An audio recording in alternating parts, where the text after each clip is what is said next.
तो आप देख रहे हैं मिशन स्टडीज़। मेरा नाम है राहुल। मैं आप लोगों के लिए आज एक और नई वीडियो लेकर आ गया हूँ। तो मैंने अभी रिसेंटली एक वीडियो अपलोड की थी लॉस ऑफ मोशन की एंड मोशन के न्यूमेरिकल्स और ग्रेविटेशन के न्यूमेरिकल्स भी किए थे हमने। तो मैं उसका पार्ट 2 लेकर आया हूँ, लेकिन मैं उसके साथ साथ एक आपका केमिस्ट्री का टॉपिक है जो आपका कॉन्सेंट्रेशन के उसमें न्यूमेरिकल्स होते हैं, वो भी मैं आपके साथ डिस्कस करूँगा। तो बेसिकली 9th के टर्म 1 के जो भी न्यूमेरिकल्स हैं वो मैं एक साथ डिस्कस करने वाला हूँ, बिकॉज काफ़ी सारे स्टूडेंट्स को न्यूमेरिकल में ही प्रॉब्लम आती है। थ्योरी आप लोग एट मोमेंट पे याद भी कर लेते हो, लेकिन ऐसा नहीं है कि इजी है, बट वो भी, लेकिन न्यूमेरिकल तो है ही आपका मेन जो इशू है। तो मैं कोशिश करता हूँ थोड़ा आपका न्यूमेरिकल का इशू सॉल्व कर दूँ। तो अगर आपने मेरा पार्ट 1 नहीं देखा है तो आप प्लीज़ देख लेना न्यूमेरिकल। उसमें मैंने आपको 2-3 न्यूमेरिकल किए थे एक टाइप के, तो आप उसको आइडिया लग जाएगा। तो हम स्टार्ट करते हैं इसमें न्यूमेरिकल। सो मैं अभी यहाँ पे आपके लिए कंटिन्यू करता हूँ फिजिक्स के साथ ही, देन मैं लास्ट में आपको केमिस्ट्री का भी न्यूमेरिकल कराऊंगा। सो ठीक है, क्वेश्चन नंबर फर्स्ट देखते हैं। सो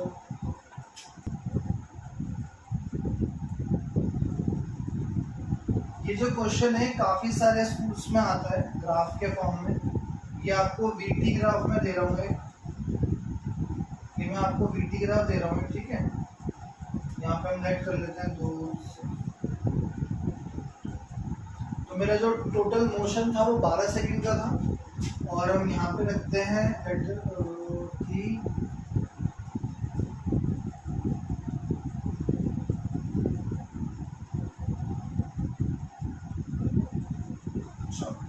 ठीक है। तो मैंने आपको वेलोसिटी दी है मीटर पर सेकंड में, दैट इज 5 to 30। टाइम दिया मैंने आपको सेकंड में।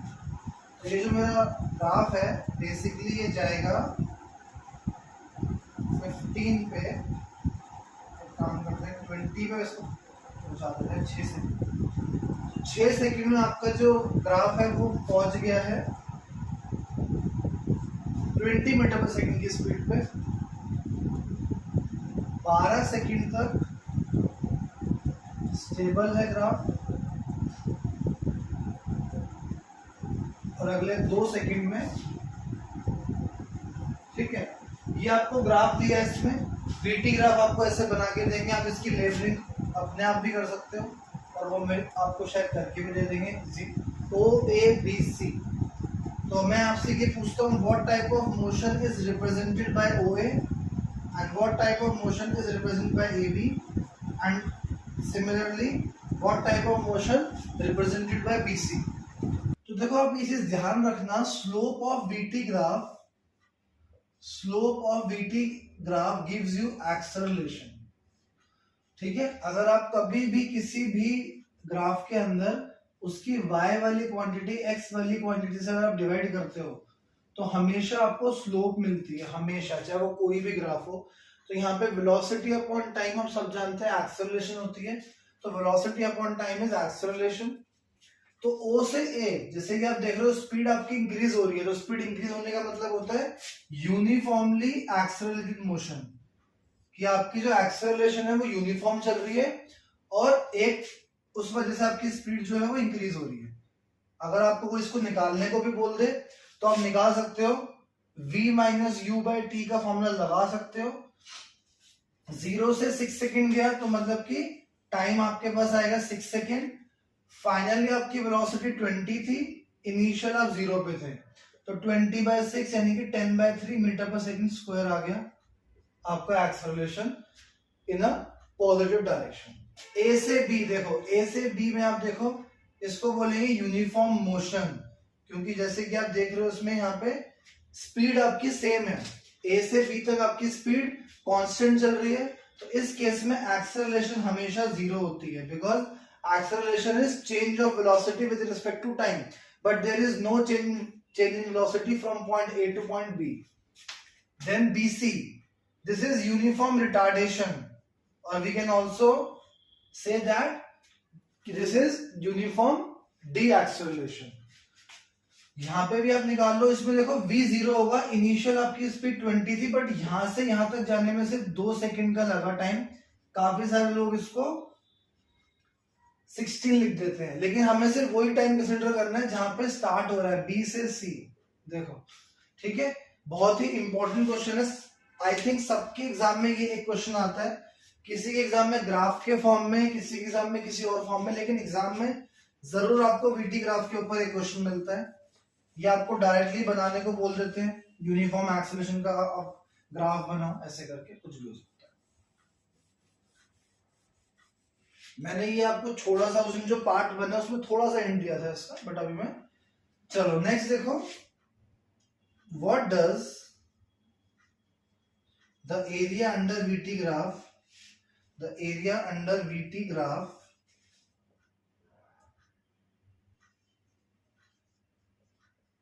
रिप्रेजेंट, जो वीटी ग्राफ के अंदर जो एरिया है वो क्या रिप्रेजेंट करता है, आपको ये बताना है। तो वीटी ग्राफ के अंदर जो भी एरिया है ये, ठीक है, ये आपका रिप्रेजेंट करता है डिस्प्लेसमेंट। तो पहले तो आप ये याद रखना, आपसे हम डायरेक्टली ये पूछते हैं कि what is the SI unit of the physical quantity represented by the area under VT curve. अब सब लोग एरिया सुनते ही यहां पे भागते हुए आते हैं कि metre square is the answer, ठीक है, वो ये देखते हैं कि एरिया की बात हो रही है तो मे भी मीटर स्क्वायर ही होगा, बट वो ये नहीं देखते कि वो क्या पूछ रहा है। वो ये पूछ रहा है कि the area under VT graph gives you a physical quantity, you have to tell the SI unit of that physical quantity and that is displacement। तो आंसर इज मीटर, ध्यान रखना इसका, इंपॉर्टेंट है ये वाला क्वेश्चन। अब आपको इसको निकाल के भी दिखाना है कि area under the VT curve कैसे निकालते हैं। वो देखो इसमें आपको ना सेक्शन डिवाइड करके भी दे सकता है कि in the first 6 seconds, in the last 2 seconds. तो आपके लिए बेटर है कि आप इसका पहले अलग अलग ही निकालना सीखो, और फिर लास्ट में अगर आपको ये बोलता है कंप्लीट 0 to 16 सेकेंड के लिए, तो उसके लिए आप एरिया ऑफ ट्रेपेजियम लगा सकते हो, जो काफी ज्यादा इजी हो जाएगा डायरेक्टली। तो मैं लेकिन आपको इसमें भी दो, यहाँ पे देखो, एक triangle and second triangle and this is rectangle. तो ये वाले ट्राइंगल का अगर आप देखो एरिया 1 लिखता हूं मैं, इसका बेस है 6, हाइट है 20, तो half into base into height, so answer is 60 metre. ठीक है, मैं एरिया लिख रहा हूं लेकिन मुझे पता है एरिया से मेरे को डिस्टेंस मिलेगा, तो मैं यहाँ पे 60 मीटर स्क्वायर नहीं लिखूंगा, that is the displacement. Second area इस ट्राइंगल का भी देखो, हाफ, बेस इसका देखो 12 to 16, ठीक है, दैट इज 4 सेकेंड्स, ये 20, तो ये हो गया 40 मीटर। ठीक है, सेकेंड ट्राइंगल में आपने 40 मीटर का डिस्टेंस ट्रैवल किया है। अब लास्ट आपका जो बचता है दैट इज रेक्टेंगल। रेक्टेंगल का एरिया देखो, L into b, this is 6 and this is 20, 6 into 20, 120 metre. तो टोटल डिस्टेंस जो आपका है दैट इज 220 मीटर, आंसर। ठीक है, लेकिन अगर आपको डायरेक्टली निकालना है पूरे ट्रायंगल का, उसका मतलब पूरे फिगर का, तो देखो यहाँ पे निकालते हैं, एरिया ऑफ ट्रेपेजियम होता है half into sum of parallel side into the distance between the parallel side, that is height. Half parallel side is 6 to 12, that is 6 plus this whole 16, and height is 20, this will be 10, 16 plus 6 is 22, into 10 is 220। तो देखो verify भी हो गया कि अगर आप individual का निकाल के ऐड करोगे तो वो भी 220 ही आता है, अलग अलग करके भी देख लो 220 ही आया। तो ये एक काफी इंपॉर्टेंट क्वेश्चन है, हर किसी के एग्जाम में किसी न किसी फॉर्म में, either it is case study और आपका 5 मार्क का, कुछ ना कुछ जरूर आपको एग्जाम में ये देखने को मिलता है। बहुत इंपॉर्टेंट क्वेश्चन है। चलिए क्वेश्चन नंबर 2 देखते हैं।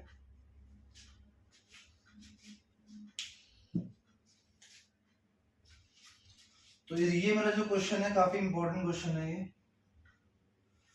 तो इसमें हम लोग क्या करते हैं कि मैंने 5 न्यूटन की फोर्स लगाई दो ऑब्जेक्ट पे, दोनों पे मैंने सेम फोर्स लगाई, ठीक है, दोनों पे मैंने same he amount of force लगाई। तो ये वाला जो ऑब्जेक्ट है ये मूव हुआ 2 मीटर पर सेकंड स्क्वायर की एक्सेलरेशन से, बट ये वाला जो ऑब्जेक्ट है ये मूव हुआ सिर्फ 1 मीटर पर सेकंड स्क्वायर की एक्सेलरेशन से, ठीक है। अब मैंने क्या किया, ये ऑब्जेक्ट दोनों मैंने कंबाइन कर दिए बाद में, इसका मास मुझे पता नहीं है, इसका मास भी मुझे पता नहीं है, लेकिन जब मैंने दोनों ऑब्जेक्ट के ऊपर सेम फोर्स लगाई तो वो दोनों ऑब्जेक्ट, एक ऑब्जेक्ट 2 मीटर पर सेकंड स्क्वायर और एक ऑब्जेक्ट 1 मीटर पर सेकंड स्क्वायर से मूव करते हैं। अब मैंने ये दोनों ऑब्जेक्ट को कंबाइन कर दिया, that is m1 plus m2। ये इसमें सबसे इंपॉर्टेंट कॉन्सेप्ट है। दोनों ऑब्जेक्ट को साथ में रखने का मतलब होता है कि दोनों का मास ऐड हो गया है। अब मैंने ये सेम फोर्स जब इस पे लगाई 5 न्यूटन, तो मुझे बताओ कितनी एक्सेलरेशन होगी। बहुत इंपॉर्टेंट और बहुत अच्छा क्वेश्चन है, ठीक है। तो स्टार्ट करते हैं। देखो फोर्स का फॉर्मूला होता है m into acceleration, m into A. अगर मुझे किसी ऑब्जेक्ट का मास निकालना है तो फोर्स बाय एक्सेलरेशन कर लेते हैं। तो दोनों ही केस में फोर्स है 5, एक्सेलरेशन पहले केस में 2 थी, so that is 2.5 kg। Similarly m2 निकालोगे 5 by 1, तो आंसर इज 5 kg। तो दोनों ऑब्जेक्ट का आपके लिए मास आ गया। अब क्या करो, अब करते हैं सेकंड केस के लिए, ठीक है। Force is equals to new mass into new acceleration. इसको ए डैश कर लेते हैं। चलो, फोर्स मैंने कहा था अभी भी 5 न्यूटन ही लगानी है मुझे, बट मास इनका ऐड कर दो, that is 7.5 kg into acceleration. So new acceleration will be 5 divide by 7.5, so 2/3 metre पर second square is the answer. तो न्यू एक्सेलरेशन जो आपकी आई वो आई 2/3 विच इज 0.666, ठीक है। चलो एक और क्वेश्चन है, देखो। ये आपके पास एक स्विमिंग पूल है, अज्यूम करो। स्विमिंग पूल की जो लेंथ है that is 90 metre one side, है ना। 90 मीटर है इसकी लेंथ, 40 लग रहा है कोई नहीं। 90 मीटर आपके स्विमिंग पूल की लेंथ है। मैं आपको बोलता हूं कि एक एथलीट है जो 180 मीटर का डिस्टेंस ट्रैवल करता है इन अ स्ट्रेट लाइन, ठीक है। 180 मीटर का डिस्टेंस ट्रैवल करता है स्ट्रेट लाइन में इन 30 सेकेंड्स। 30 सेकेंड में उसने ऐसा किया। मुझे आपको आंसर करना है इसमें एवरेज स्पीड कितनी है ये बतानी है, और देन सेकंड एवरेज वेलोसिटी कितनी है वो बतानी है। दोनों बताना है आपको। तो इसमें एक चीज मैंने आपके लिए मिसिंग की है, एग्जाम में मिस नहीं करते हैं वो लोग। एग्जाम में आपको ये बता देते हैं कि ये इस पॉइंट से जाके वापस आ गया, बट अगर आप लॉजिकली सोचो तो 180 मीटर का डिस्टेंस आप स्ट्रेट लाइन में कैसे ट्रैवल करोगे, क्योंकि ये 90 मीटर है, आपको वापस ही आना पड़ेगा और 90 के लिए, अदरवाइज आप पूल को पार करके नहीं आओगे ना। तो अगर आप यहाँ से स्टार्ट करते हो, यहाँ जाते हो 90, तो आपको वापस ही आना पड़ेगा। 180 तभी कंप्लीट हो सकता है स्ट्रेट लाइन में, अदरवाइज उसने बोला है स्ट्रेट लाइन। तो स्ट्रेट लाइन का मतलब है अगर आप ऐसे जा रहे हो तो या तो आप ऐसे ही जाओ या वापस आओ, और कोई ऑप्शन है नहीं है। तो ये इसमें हिडन था, लेकिन एग्जाम में ऐसा बोल देता है, बट मेरे हिसाब से अगर नहीं भी बोलेंगे तो भी आपको पता होना चाहिए कि क्या बोलना चाह रहा है। जब आपको पता लग ही गया है कि अपने पॉइंट पे वापस आ गया, तो इसका मतलब डिस्प्लेसमेंट जीरो है। और हम सब जानते हैं कि average velocity is total displacement upon total time, तो यही तो आपकी जीरो हो गई। एवरेज स्पीड आप इजीली निकाल लो, 180 metre by 30 second, that is 6 metre पर सेकंड। लो जी, 6 मीटर पर सेकंड आपकी स्पीड आ गई। तो ये ऐसा क्वेश्चन बहुत इजी और इंपॉर्टेंट है एग्जाम के लिए, जो आते रहते हैं। ठीक है, नेक्स्ट क्वेश्चन भी हम लोग एवरेज वेलोसिटी पे करते हैं, बिकॉज ये भी अच्छा एक इंपॉर्टेंट कॉन्सेप्ट होता है। चलो, आप अपने घर से स्कूल जाते हो रोज, लेट अस से the distance will be d, ठीक है। आपको बोला जा रहा है कि आप स्कूल जाते वक्त, क्योंकि आप लेट हो रहे थे, तो आप 30 किलोमीटर पर आवर से जा रहे हो। ऑब्वियसली सब लेट ही हो जाते हैं स्कूल जाते वक्त। और वापस आते वक्त आपको कोई प्रॉब्लम नहीं है, आपका फ्रेंड आपके साथ है, तो आप आराम से आ रहे हो 20 किलोमीटर पर आवर से, ठीक है। स्पीड आपने कम कर दी है। मैंने ये सेम वैल्यू जो लिए वो एनसीईआरटी वाले लिए, बट मैंने होम और स्कूल कर दिया, वहां पे कुछ और था, मार्केट या जो भी था। सो मुझे एवरेज स्पीड निकालनी है आपकी टोटल जर्नी की, जाने से लेके आने की, ठीक है।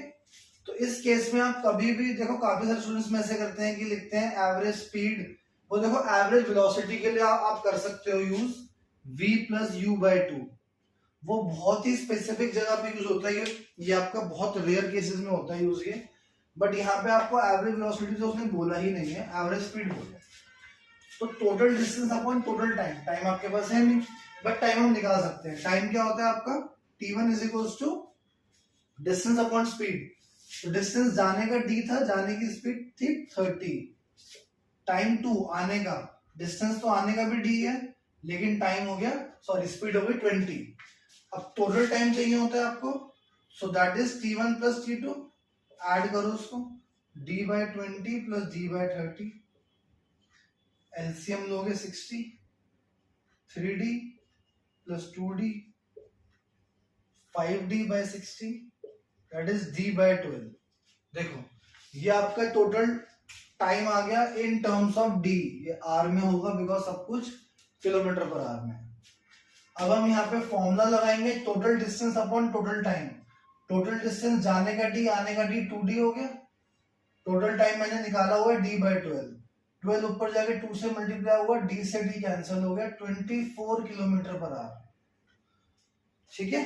चलो इसमें मैं आपको छोटी सी एक ट्रिक बताता हूं जो बहुत सारे क्वेश्चन में अप्लाई हो जाती है।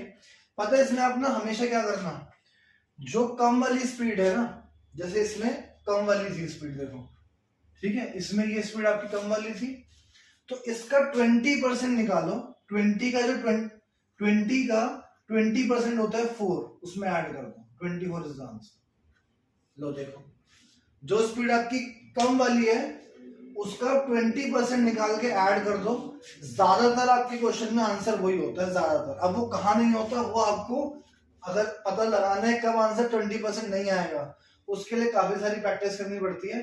बट जितने भी क्वेश्चन एग्जाम में ऐसे वाले आते हैं 20 या 30 देन 40 और 60 भी अगर आप लेके चलोगे तो देखना उसमें आंसर 48 ही आएगा।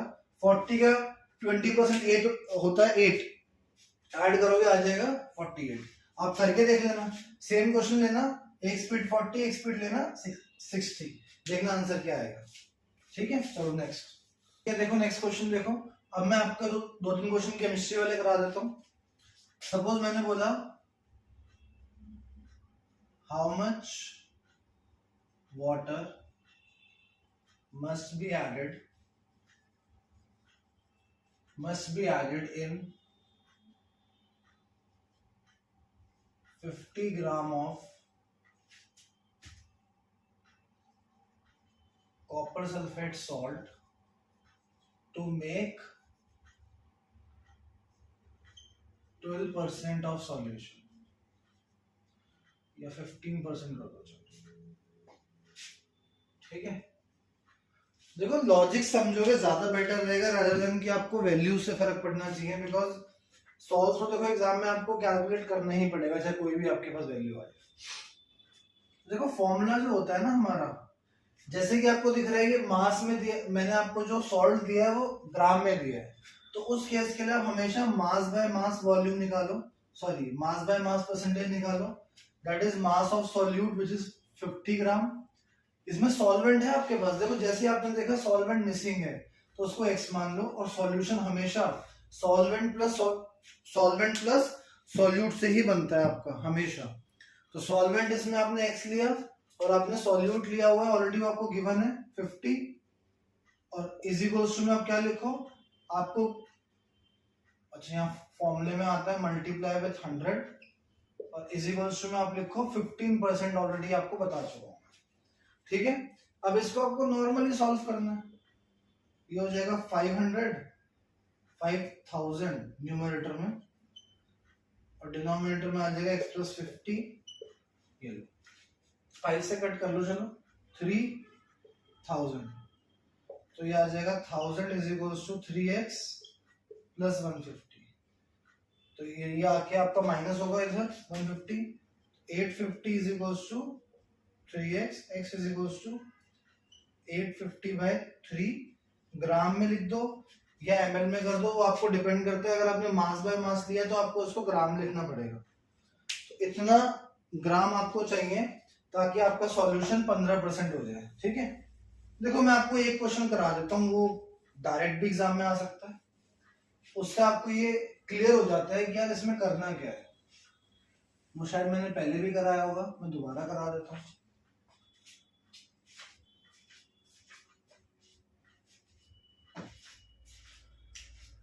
देखो सपोज करो दो स्टूडेंट है ए और बी। एक ने क्या किया, सॉल्ट दोनों ने लिया, देखो 10 ग्राम सॉल्ट दोनों ने, लेकिन एक ने क्या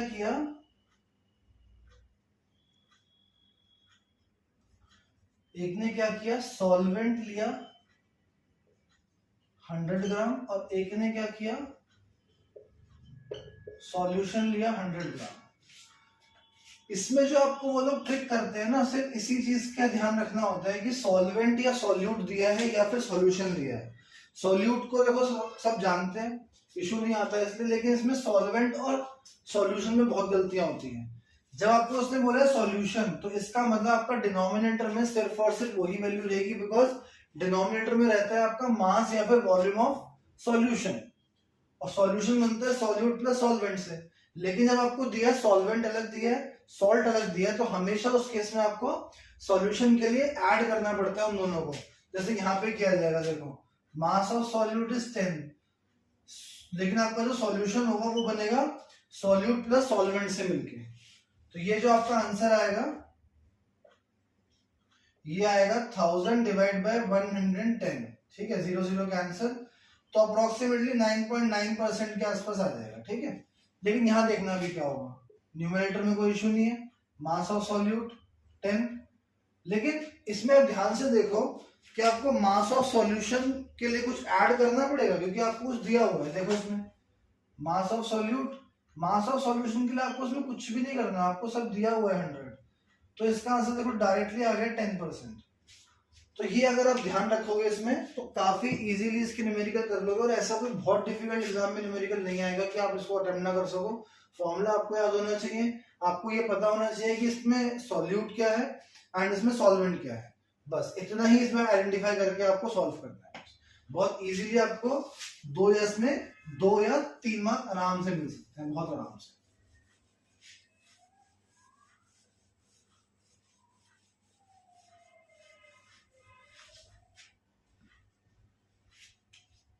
चलो लास्ट क्वेश्चन देखो। चलो, एक बॉल है जिसको मैंने इनिशियल स्पीड से ऊपर थ्रो करा, एंड मेरी जो इनिशियल स्पीड थी वो आप बोलो 10 मीटर पर सेकंड थी। जी आपको इसमें 10 लेना है। मेरे 2 क्वेश्चन है, आप मेरे को ये बता दो कि मैक्सिमम हाइट बॉल कितनी अटेन करेगी और कितनी देर में बॉल वापस मेरे पास आ जाएगी। ठीक है, आपको 2 चीजें बतानी है। तो मैक्सिमम हाइट के लिए हम लोग लगा देते हैं इसके अंदर formula, v² - u² 2gh। v0 होता है, क्योंकि मैं आपको पहले बता चुका हूँ हाईएस्ट पॉइंट पे v0। Initial speed is 10 metre per second, 10² 2 into g भी आप ले लो 10 माइनस में, और h आपका मिसिंग है, ये हो जाएगा -100 divide by -20 is equals to h। तो h आ गया 5 मीटर। तो आपकी जो बॉल है, ये ऑब्जेक्ट है, वो आपकी 5 मीटर तक जाएगी ऊपर हाइट पे। अब कितनी देर में नीचे आएगी, तो देखो मैंने आपको बताया था जो टाइम ऑफ असेंड होता है वो आपका टाइम ऑफ डिसेंड के बराबर होता है। असेंड और डिसेंड, जितना ऊपर जाएगा टाइम उतना ही नीचे भी आएगा। तो एक काम करते हैं, सिर्फ ऊपर जाने का निकालते हैं और उसको डबल कर देते हैं। ठीक है, तो ऊपर जाने के लिए हम लिखेंगे v = u + gt।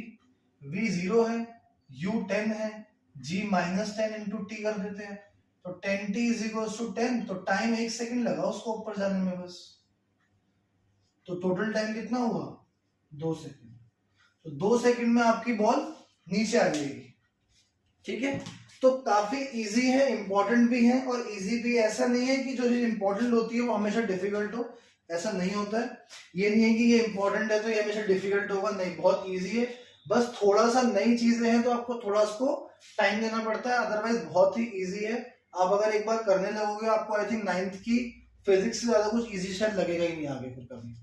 सो ठीक है, इतना ही रखते हैं। सो अभी हम आपको मिलेंगे नेक्स्ट वीडियो में, तब तक के लिए bye, have a good day, do like share and subscribe.